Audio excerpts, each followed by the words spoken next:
Dis goed om julle almal te sien. It's so good seeing everybody here.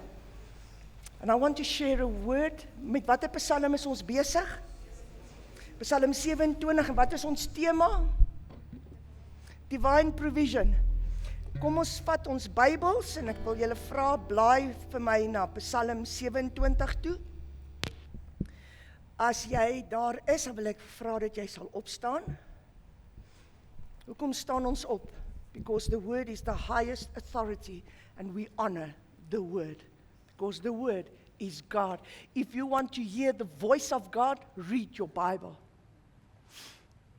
If you need direction, read the word. Psalms 27. I'm reading from the Good News translation, verse 11 to 14. You're welcome to follow. Let's read. Teach me, Lord, what you want me to do.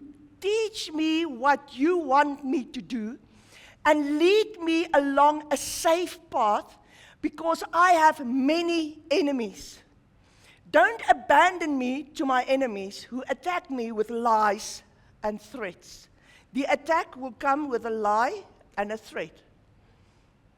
I know that I will live to see the Lord's goodness in this present life.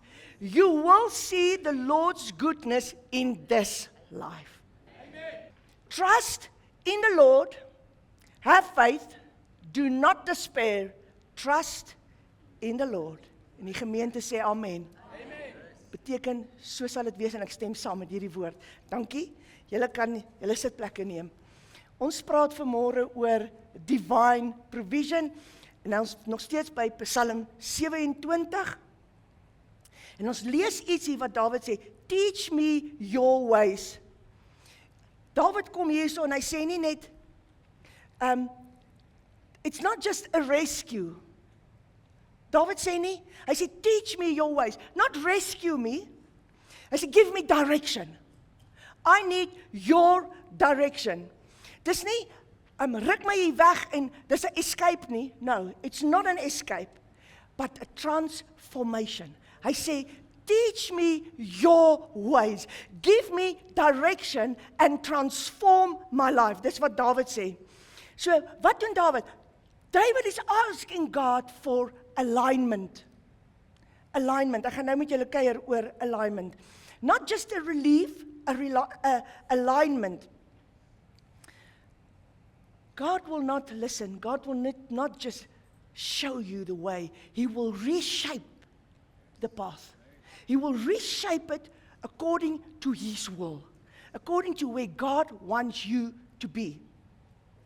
Deliverance without direction leads back into bondage.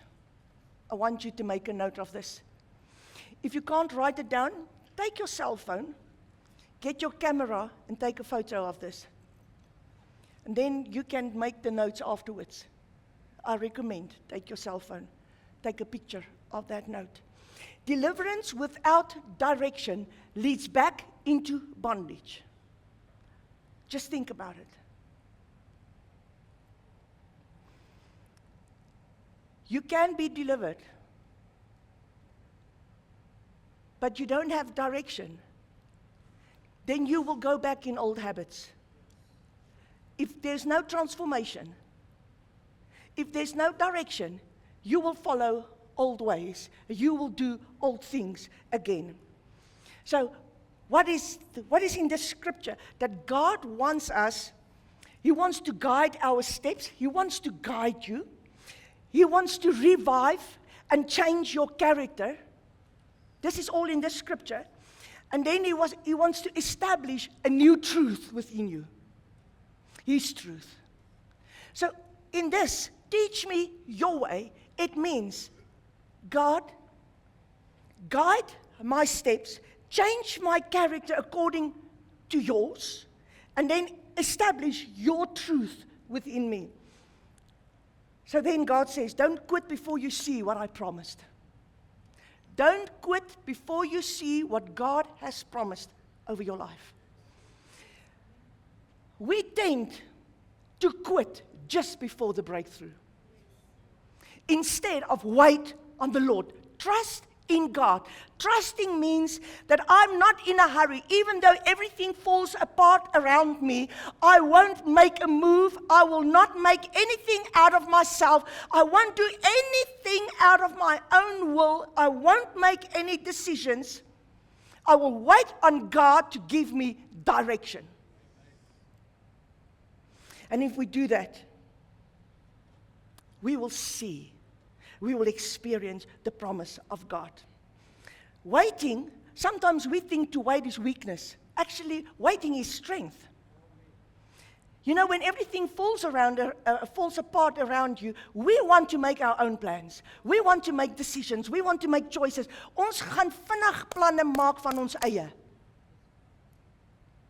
But waiting is not weakness. It's actually a spiritual strengthening and a divine alignment. If you can wait on God, the greatest challenge is to wait. So what is divine alignment? Let me tell you. It means your life comes into agreement with God's will, God's timing, and God's design. Divine alignment, it means your life comes into agreement with God's will, God's timing, and God's design. You see, God is not just adjusting our hearts. He's also preparing our characters for what He has in store for us. David was as 'n jong man geroep as koning. He was an anointed man early. But his character was not ready for kingship. So God took him on a journey to get his character in alignment, to get his mind in alignment. God was preparing David for his future. Exactly the same with Joseph. God prepared Joseph for his future. Hierdie selfvoldane jong man wat by sy boeties gebrek het oor sy drome. Die selfvoldane jong man. Journey saam met God. Deur die prison tot hy gereed was om in te kom to become the prince of Egypt. The most powerful nation in the world at that time. The prince of Egypt. Listen, church, let me tell you. We need to come into alignment so that God can use us for His purposes. Anderste volg ons net weer terug in ons ou weë en ons val terug in ons eie mensplanne. En ons doen wat ons dink is goed. It is not just being blessed, it's being positioned correctly in the spirit. Ons dink, as jy geseënd is, that's good, that's all. En dan gaan ons tent opslaan daar. No. It's not about blessings. It's about position in the spirit, so that we can receive what God wants us to receive, so that we can step into the promises that God has promised us. Hoor wat ek vanmôre vir julle sê. Hierdie woord is 'n woord wat ek deurgetrap het, deurgelees het. Ek het dit nie getik nie, ek het dit geskryf, want die Here het met my gejourney met hierdie woord. That divine alignment means that I need to surrender to God and allow Him to shape me, to move me, and even to bring me to places of restrictions. Hoor julle? Restrictions. Beperkinge. Hy kan ons bring by plekke van beperkinge. Wanneer ons in 'n misalignment is, dan gaan ons frustrasies ervaar. But when you come into alignment, you will experience restrictions.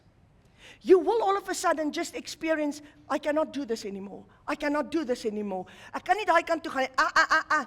Jy weet net, ek kan nie daai stay. Wait. Het julle dit al ervaar? Okay. So wanneer ons in die gees kom en hy ons posisioneer in die gees, dan kom jy agter, hier's iets wat met jou hart gebeur. Jou hart beginne in agreement kom met God. All of a sudden you get aware of God's goodness again. Your focus is on God again. When there's restrictions, you know there's no other way that I can turn to Behalwe as ek myself het in groter gemors insit.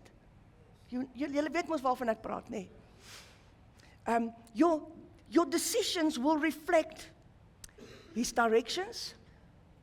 Your timing matches His seasons. En dan sê hy, your life becomes a channel for His purpose. Deuteronomium 20 vers 17. Onthou, ons is nog besig met ons Bible reading plan. Is julle by my? Blaai julle Bybels na Deuteronomium 20 toe. Ek wil vir julle iets lees. Vers 17. I'm reading from the NIV. Ek het al 'n paar keer oor hierdie skrifgedeelte gepreek, maar ek het nog nooit gepreek wat ek vanmôre vir julle gaan sê en ek het nog nooit hierdie boodskap gebring nie. And I know this is a word for this season, for now. Deuteronomium 20, vers 17. Or let's read verse 16. However, in the cities of the nations the Lord your God is giving you as an inheritance, do not leave alive anything that breathes. So wat sê hy? Completely destroy them. What? The Hittites, the Amorites, the Canaanites, the Perizzites, the Hivites, and the Jebusites, as the Lord your God has commanded you. Destroy them all. As I praat van, if God is talking about nations, it represents things that lives within you. It represents something that lives within you, that will pull you away from God. It will corrupt your character, and it will compete for your devotion. Hoor julle?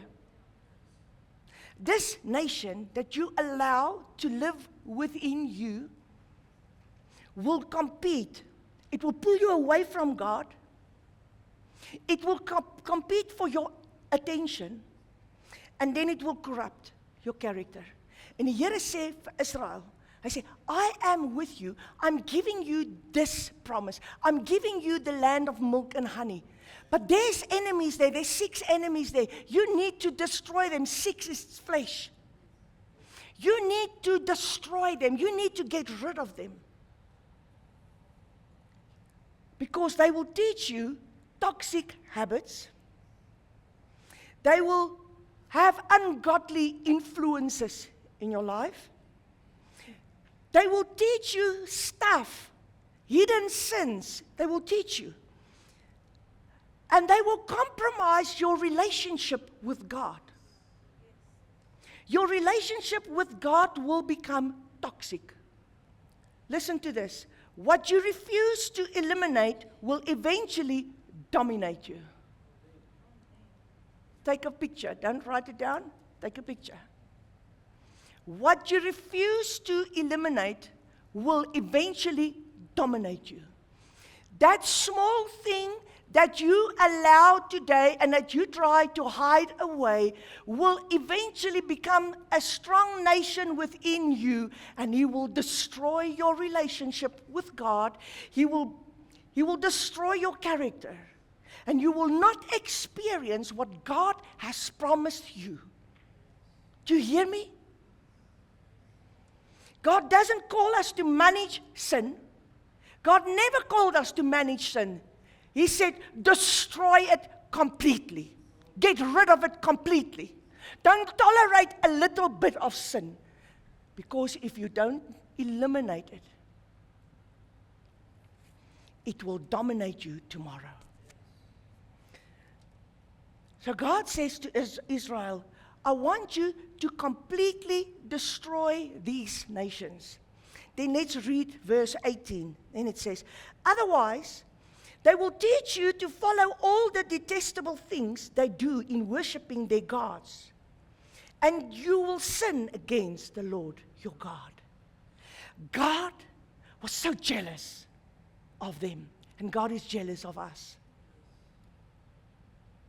And if you allow that little thing to stay behind,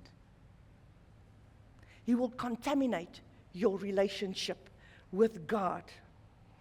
So the first one, and I'm going to quickly just tell you what this means in the spirit, these 6 nations. The first one, the Amorites, it talks of negative words, especially to yourself, negative words with yourself, lies you believe, false declarations we make about ourselves and others. It focuses, or it's voices that oppose God's truth.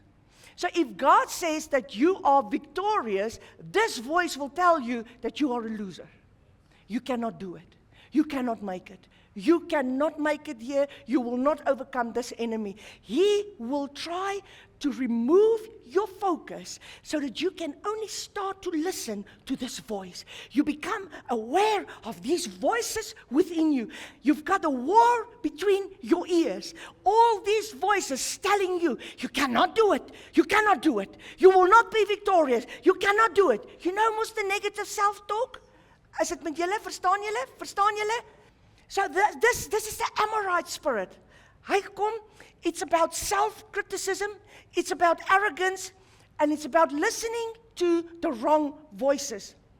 So not every word in your mind is the truth. Listen, not every word in your mind is the truth. Sometimes we thinking over the voices of the Amorite spirit. He's just got one focus, to remove you from truth so that you start to live lies. That you don't believe what God says about you. So he fights with words. You see, words will either build your faith, it will either bring life, or words can destroy your destiny in God. It depends on what you listen to. The voices that you listen to will determine where you will be tomorrow. The spirit, the Amorite spirit. Then the second voice is the spirit of the Canaanite. It says, the prophetic meaning of this, it's about materialism, compromise, worldliness. It's putting profit above purity. Money. Money is more important than God. You will compromise every time when God says, I want you to do this. No, I won't do it now. I will do it later. And then you decide, I will do it, but I'll do it my way. It says, loving comfort more than your calling. Trading holiness for convenience. It speaks of loving money more than God. And compromising values for gain. You see, the enemy will corrupt you. He will allow blessings to come to you, because if you don't allow God to change your character and change your heart, you will move with your blessings in the direction of the enemy. Then God can still not use you, because you make compromises so that you can just stay comfortable. But God cannot use you. Wow. This Canaanite spirit says, what can I gain? But God says, what will it profit your soul? You see, this enemy will always tell you, but there's a profit, there's something in for you. But God says, be careful. What will it profit your soul? Will you gain anything for your soul? Soms gee God die begeertes van ons harte, maar dan kom 'n Marte in ons siele.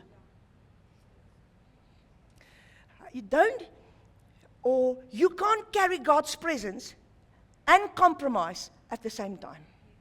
I was praying about this week. Every night, 2, 3, 4 in the morning. Every night I prayed, Father God, I choose to carry your presence.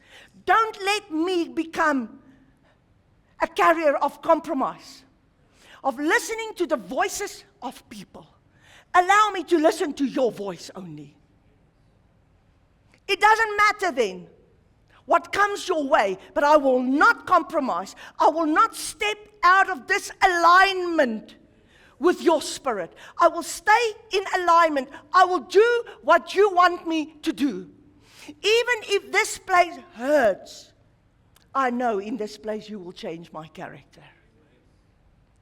so that I can do what you want me to do. Is julle by my? So the first one, the third one is the Hittites. The Hittite. It's the spirit of fear, intimidation, and anxiety. That you feel overwhelmed all the time, or you feel small, or he allows you to feel defeated. This spirit works with fear. Fear of failure, fear of people, and fear of stepping into your calling. A fear. This spirit will always say, you cannot do it. You cannot do it. But God says, I am with you. The spirit will always say, you won't be victorious. This fear will always whisper, you are not good enough. Listen, ek wil hê elke ene moet hoor, this spirit will rob you of your destiny. If he can keep you stuck in fear, he's got a hold on your calling. He's got a hold on your calling. He's got a hold on your destiny. If you keep stuck and stay stuck in fear, you will keep on listening to the voices of people and this voice of the enemy that keeps on telling you, you cannot do it. You will not succeed. Fear will overwhelm you. The strategy of this enemy of fear is to always to keep your focus on yourself and not on God. You become self-aware and not God-aware. Last night I said to Chris, just listen to this. And I said, I want you to think about it. Fear is not just an emotion.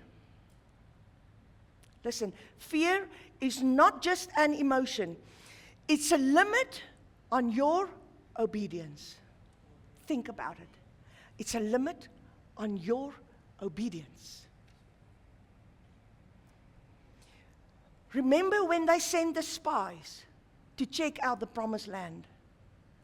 2 came back and said, we can do it. But 10, overwhelmed with fear, said, we cannot do it. What happened? They got stuck in the wilderness. Let me tell you, fear will keep you stuck in a dry place, while God said, I have promised to you the promised land, the land of milk and honey, where you can step into that place where God has called you to be. That perfect place. I want you to hear me. The fourth spirit is the spirit of the parasite. Kan soos 'n parasiet, nê? Parasites. This means, the prophetic meaning of this means there's no discipline, no accountability, and open doors to sin, lack of boundaries, spiritual carelessness, and living exposed and unguarded.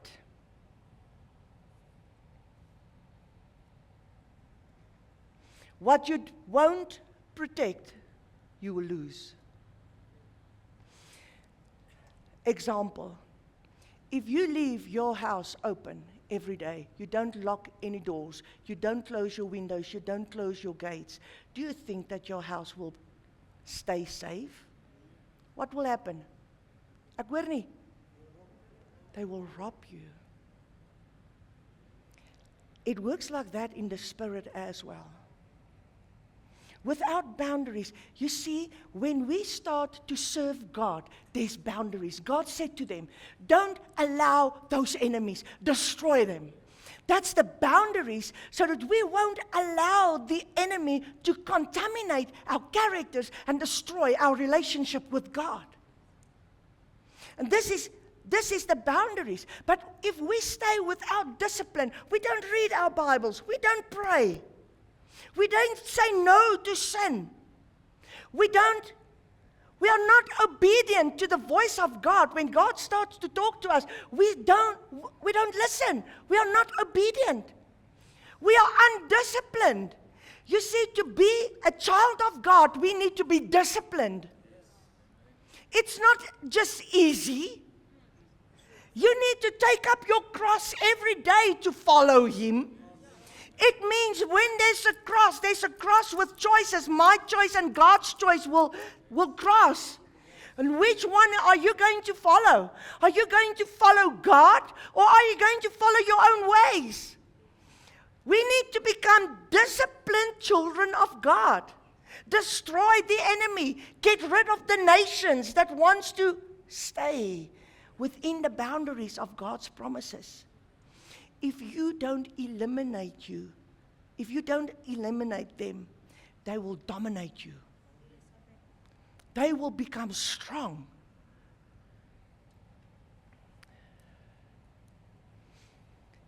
Where there are no walls, anything can enter. Do you hear me? Where there are no walls, anything can enter. Dit beteken, ek kyk nie enige iets nie, ek praat nie enige iets nie, en ek gaan nie na enige plek toe nie. I'm disciplined. Ek praat nie soos ek wil nie, ek kyk nie so wat ek wil nie. Ek het grense, ek het mure wat opgebou is. Hoekom? I guard what God has given me. I guard this calling. I guard the anointing. I'd rather carry the anointing than carry compromise. I was praying about this week. I don't want to be a carrier of compromise. Then the fifth one is the Hivites. The prophetic meaning is deception, subtle compromise, half-truths. And when the enemy comes, listen, it's not that serious, man. No. It's justifying sin, being easily misled, and spiritual confusion. The only way that you can get spiritually confused is when you don't have a relationship with God. Want hy sal ons leer en lei in die volle waarheid. So if we stay close to the Word of God, He will lead you.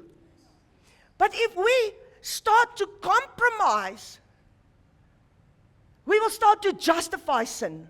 I just feel weak. Ek is nou op 'n slegte plek. Ek het dalk net hierdie nodig. Ek het dalk net hierdie nodig. Dis nie so sleg nie. It's not that bad. Listen, that nation will grow eventually, and it will destroy you. You need to get rid of sin. Let me tell you, if you want to possess the promises of God, we need to get rid of small things. Get disciplined again. Easily misled. Elke vals stem wat opkom, jy hardloop agter hulle aan soos 'n hoender, afkophoender. We need to be filled with the Spirit of God, to be led by the Spirit of God. And then we need to make choices. I don't listen to all the voices. Nie almal het die voorreg om inspraak te gee in my lewe nie. Ek kies na wie ek luister. En mense kan baie goed sê, ek sit dit op die rak. If it's from God, He will confirm it. If it's not from God, I will grow away from it. But listen, the Spirit will take you, instead of Pretoria, He will take you to Bronkhorstspruit. It looks the same. It's the same direction. But it's not the same place. Oh yes. The enemy rarely attacks with force. He will seduce you with subtlety. He will come in a gentle way. Subtlety. And He will remove you away from God. He will never come openly to you. He will deceive you privately. He will deceive you privately. Naramantla bastili bestu. Ons het gebid, laat die lig val vanmôre, Here. Yes. The sixth one is the Jebusites. The prophetic meaning is oppression, rejection, and feeling unworthy. It's a low self-worth, a feeling of unworthiness. You're feeling stuck, you're feeling defeated, and it's a spiritual heaviness that's on you. If you experience these things, it is the spirit that's manifesting in your life.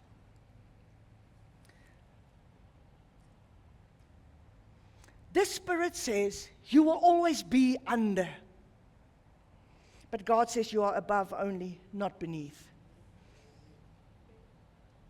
You see, we were not created to live under anything that God has already defeated. So I'm talking about 6 spiritual strongholds this morning. 6 spiritual strongholds.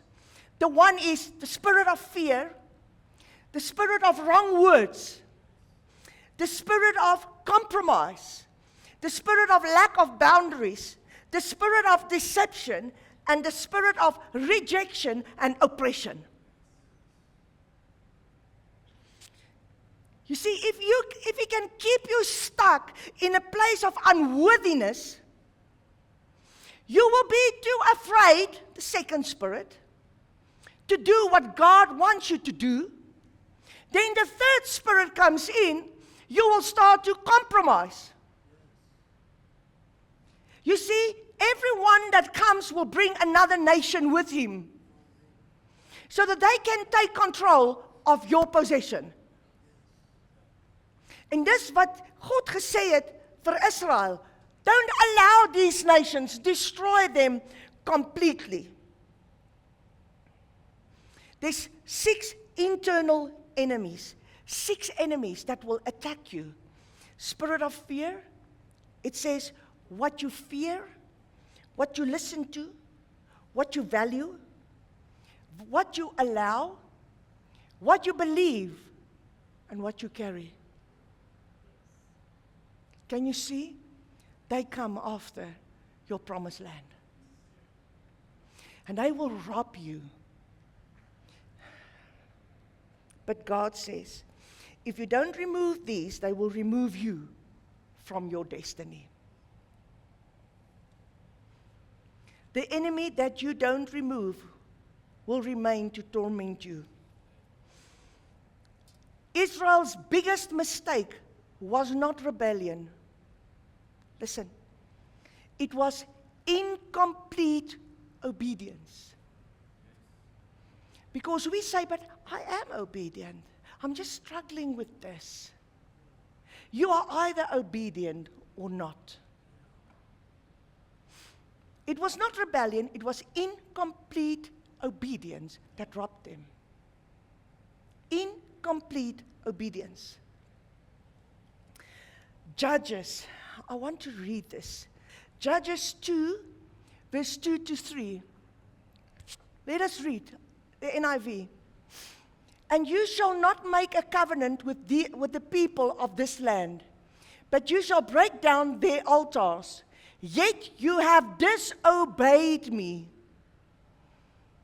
Why have you done this? And I have also said, I will not drive them out before you. They will become traps for you, and their gods will become snares to you. You know what was the promise that God said? Get rid of them. I will fight for you. I will be with you. You need to distance yourself from these people. Get rid of them. Destroy them. But they did not obey. And God said, why?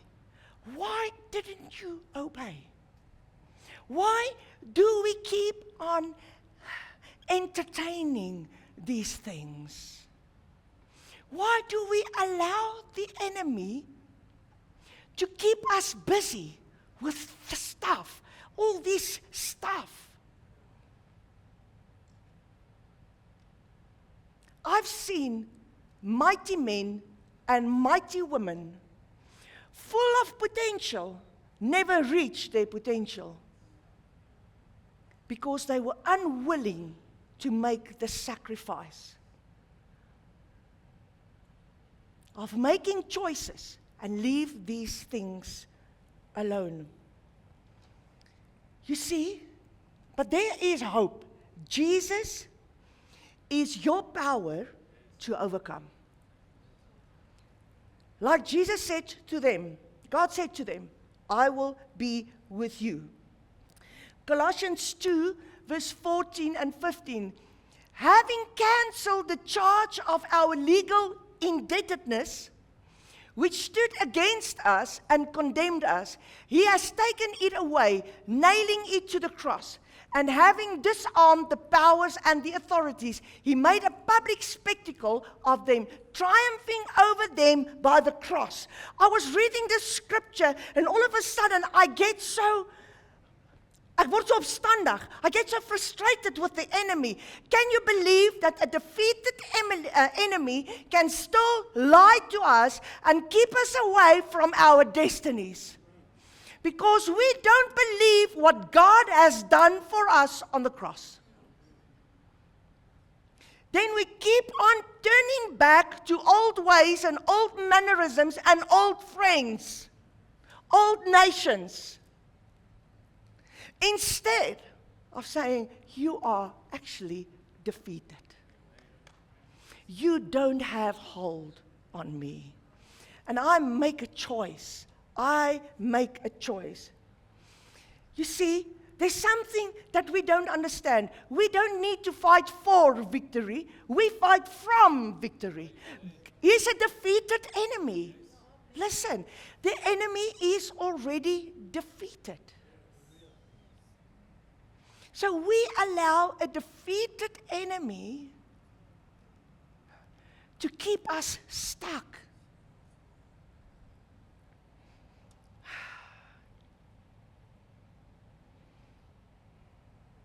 You see, we have lived with these enemy spirits too long. You have tolerated things that God has said, remove them. You have tolerated them. And God has said, remove them. And then we made peace with things that God has said, I want you to fight it. As daar nie 'n geveg is en alles is net hanky-dory, hoekom het die Here dan vir ons 'n wapenrusting gegee wat ons elke dag moet aantrek? Because the enemy is alive. And we need to make a choice on a daily basis to get dressed. And I will not move out of this place of alignment. I will not give one step out of this place that God has given me. And I will not allow this defeated enemy to lie to me any longer. I will start to build these walls, become a disciplined man and woman, and I will get rid of these nations.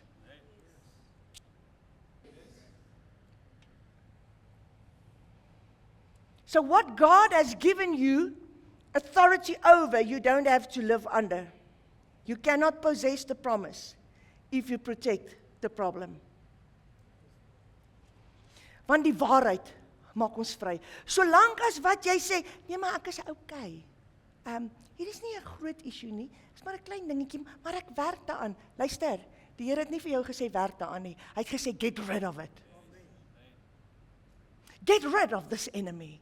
Get rid of this lie. Because you need to eliminate it.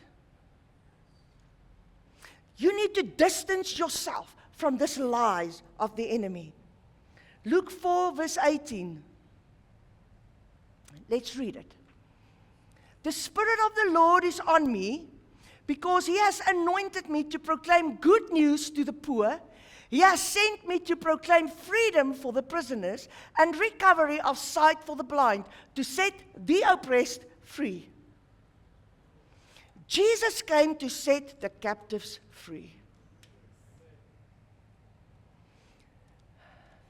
He came to break every form of captivity, visible or invisible. Visible was blindness, lameness, leprosy. Invisible, a spirit of fear, spirit of compromise, spirit of unworthiness. Church, listen. As God vanmôre moet kom meet, my en jou, how far are we from the promises of God? How far are you from the destiny that God has prepared for you? How far are you? What will you say? I'm fine. No, I'm fine. No. Ek het hierdie week myself ondersoek oor en oor en oor en oor. Ek het nodig gehad om te sê, I'm sorry. Please forgive me. Because I've entertained this enemy. We allow the enemy, listen church, listen what I'm saying. God has given you all authority over the work of the enemy. He has already placed everything you need to be victorious in this season within you. But yet we allow the enemy to rob us from our destiny because we are not disciplined and we did not get rid of these nations. We need to get rid of these things so that God can take you to where He has planned to take you. It is not God that's guilty of unfaithfulness. It is us. We did not get rid of these nations. And then we live in this difficult place. Not because of God, but because of our choices. Are you with me? You see, captivity is not always where you are. It's what you allow to have power over you. That's captivity. It's not where you are. It's the things that you allow to dominate you. Because we did not eliminate it. Now it torments us.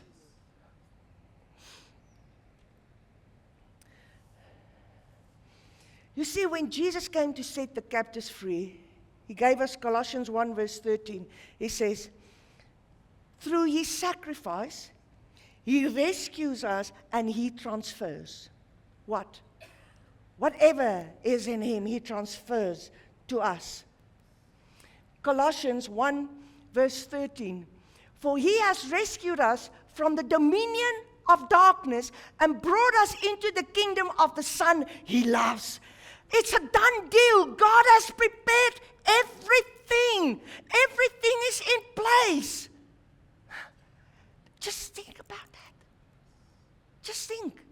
Just think. Julle, dink net wat ek sê. Kan ek jou vra, is jy op die plek waar die Here wil hê jy moet wees? Leef jy God se droom van jou lewe? Let's read the scripture. For He has rescued us from the dominion of darkness. We are rescued from the power of darkness. So then actually we believe a lie.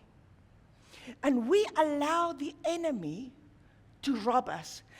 If God has promised, He has rescued us from the dominion of darkness. And yet, we stay in this place. We stay stuck. Then there's an enemy that we need to get rid of. We need to get rid of this enemy. The second truth is, John 8 verse 32. If the Son sets you free, you will be free indeed. Just tell me, who of you are not saved yet? Then what is the problem then?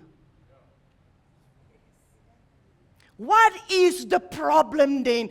We don't know what God has already done. We rather believe the lie of the enemy than come to a place to say, I believe in the Lord Jesus Christ. He has came to set me free. I am not a captive of the lies of the enemy anymore. And the enemy and darkness have not got dominion over me no longer.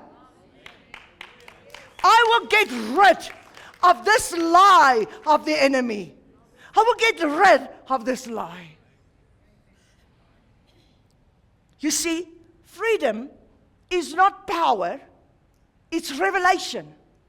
When you get a revelation of what God has done for you, then, only then we can start to walk in freedom. And then what He commands cannot return. It cannot return. Is julle by my? When Jesus says freedom, He says that the chains break, that doors open, and that identities become restored and renewed. Freedom is not just power, it is a revelation. So when God sets you free, He restores your identity. You are called a son and a daughter of the Most High God. We need to get tired of sin. Stop entertaining the enemy. Get rid of this nation that keeps on robbing you from your destiny in God. We need to step out into a place this morning to say, it's finished. I will no longer tolerate this. I will no longer allow sin to rob me. This lie, this spirit of fear, this spirit of compromise. I will no longer tolerate it. I will get rid of it. You see, freedom is not partial. It's complete. There's no partial freedom. You are either free or not, but there's no partial freedom. So why do so many stay captive then? Even though Jesus came to free us. Why? You don't recognize your chains. You don't recognize your chains. And you adopt it to bondage. Dit het jou lewenswyse geword. Jy dink dit is maar so. You've adopted to bondage. And you fear change more than captivity. Jy's banger om te verander as wat jy is vir waar jy is. Vir die tronk waarin die vyand jou hou. You see, some people are so comfortable in what Christ died to free them from.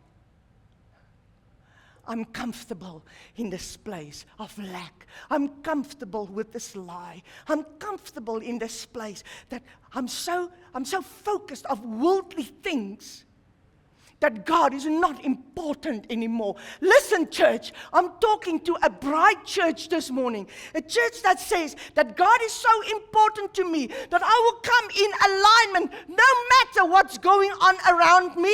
I am focused on Him because I am free. I'm out of bondage of darkness. I'm not walking under this spirit any longer. I'm free. And if the Son sets you free, you will be free indeed. Say amen, church. You see, we need to come to that place where we get sick and tired of being sick and tired. If we don't get to that place, you will tolerate this enemy and you will entertain him and give him tea every day. And you will have a fellowship and relationship with this enemy. It's time that we take this enemy by the neck and say, listen.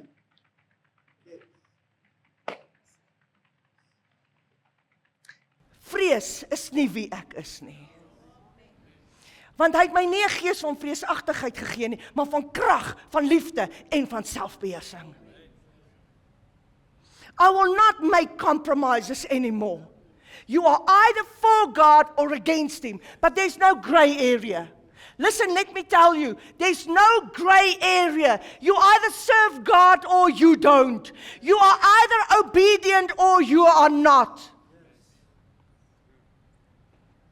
There's no gray area. And I'm just, this is such an urgency in my spirit that we need to step and get into alignment with God's Spirit and allow Him to help us to become disciplined children of God. To make good choices. Where there's that cross, every day, take up your cross and follow Him. Where my will and God's will get val oor mekaar kom, I need to change. I need to choose God. Selfs al is dit moeilik. In your marriage, when there's that place, the crossroad where you need to choose either God or compromise, choose God. And if you need to repent, repent. But it's time for us to make good choices so that we can carry the presence of God and not be recognized as carriers of compromise. Children of God, humbled with authority.